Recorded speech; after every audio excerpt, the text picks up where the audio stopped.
السلام علیکم عزیز طلبہ، میں آپ کے سامنے اردو کا استاد ممتاز احمد قریشی آپ سے مخاطب ہوں۔ آج ہمارے پاس جو موضوع ہے وہ ہے نظم برسات کی بہاریں، جس کے شاعر ہیں نذیر اکبر آبادی۔ یہاں پر سب سے پہلے ہم آج بند نمبر 2 اور 4 کی تشریح سیکھیں گے، سوالات کے جوابات میں دوسرا اور 5واں سوال حل کریں گے، اور پھر تشریح کسے کہتے ہیں یہ ایک ایکسٹرا سوال ہے مشقی سوالات میں صفحہ نمبر 117 پر۔ سب سے پہلے میں آپ کو بند کی ریڈنگ کر کے بتاتا ہوں۔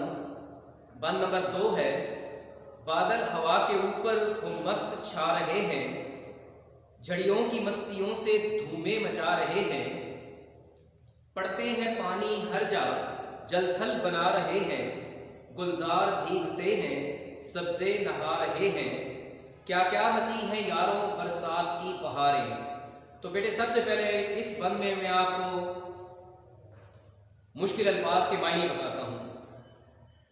جھڑیوں، بارش کا ایک نہ رکنے والا سلسلہ، مستیوں، شرارتیں کرنا، دھومیں، رونقیں، ہر جا ہر جگہ، جل تھل، پانی ہی پانی ہونا، گلزار، باغات، سبزے، سرسبز میدان۔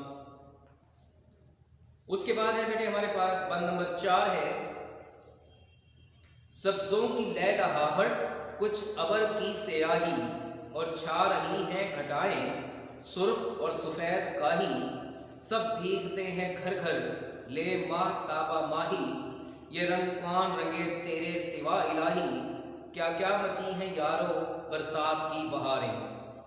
سبزوں، ہریالی، لے لہاہٹ، لہرانا، ابر، بادل، سیاہی،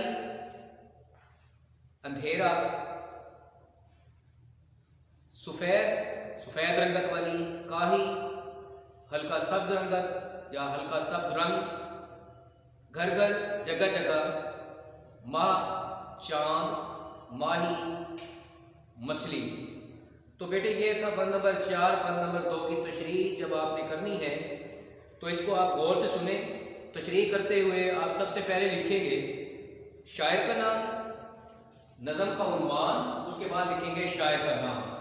پھر جب تشریح کریں گے تو لکھیں گے یہ بند نظم برسات کی بہاریں سے لیا گیا ہے، اس کے شاعر کا نام نذیر اکبر آبادی ہے۔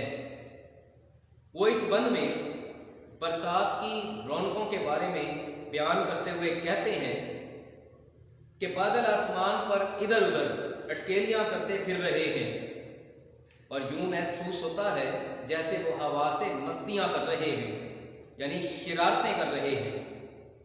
بارش کا ایک نہ ختم ہونے والا سلسلہ شروع ہو چکا ہے، جس کی وجہ سے ہر چرند پرند اور انسان خوشی محسوس کر رہے ہیں۔ برسات کے اس پانی نے ہر طرف دھوم مچا دی ہے، ہر جگہ پر پانی ہی پانی نظر آتا ہے، اور برسات کے پانی نے ہر طرف جل تھل کر دیا ہے۔ جتنے باغات ہیں اور جتنے سرسبز میدان ہیں وہ سب برسات کے پانی سے بھرے ہوئے نظر آتے ہیں۔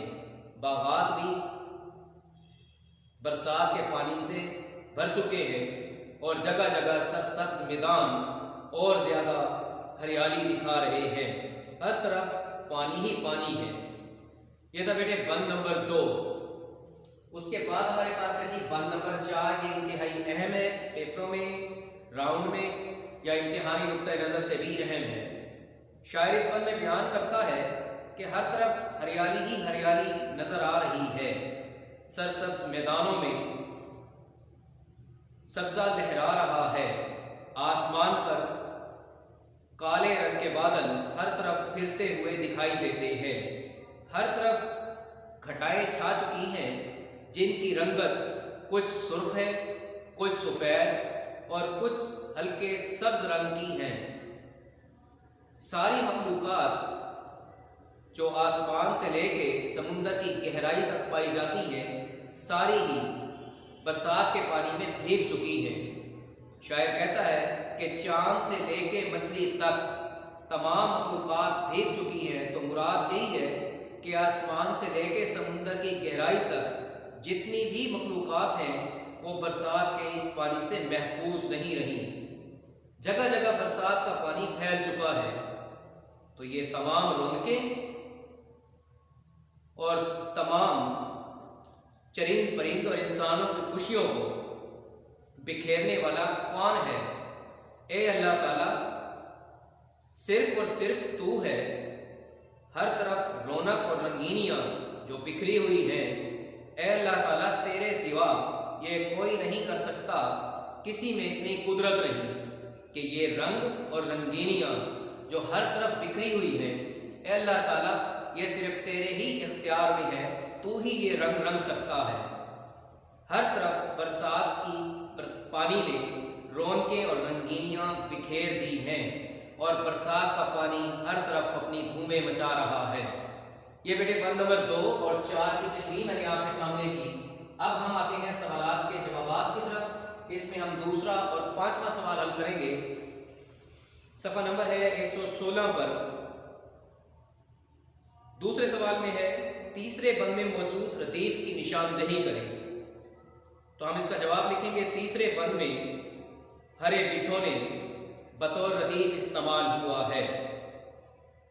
اس کے بعد ہے بیٹے 5واں سوال ہے، گلزار کے بھیگنے اور سبزے کے نہانے سے شاعر کی کیا مراد ہے؟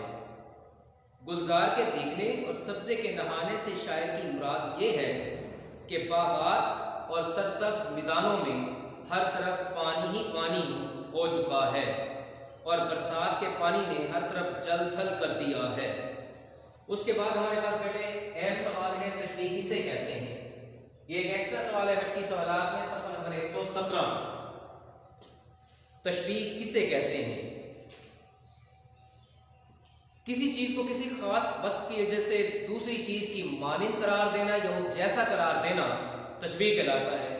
جیسے کسی خوبصورت چہرے کو پھول کی مانند قرار دینا۔ تشبیہ کے ارکان 5 ہیں۔ پہلی چیز کو مشبہ، دوسری چیز کو مشبہ بہی، اور دونوں کے درمیان مشترک خوبی یا صفت کو وجہ شبہ کہتے ہیں۔ حرف تشبیہ اور غرض تشبیہ بھی تشبیہ کے ارکان ہیں۔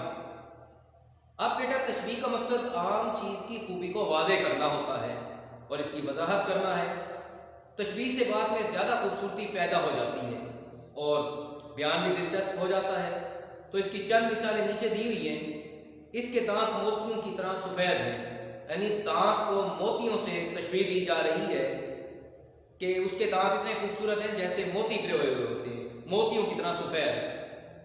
اس کے لب پھول کی طرح نازک ہیں، تو ہونٹوں کو پھولوں کی طرح نازک کہا گیا ہے۔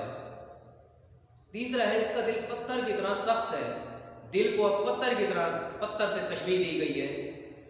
تو بیٹے تشبیہ نام ہی اسی چیز کا ہے کہ کسی خاص خوبی کی وجہ سے کسی چیز کو دوسری چیز کی مانند یا اس جیسا قرار دینا تشبیہ کہلاتا ہے۔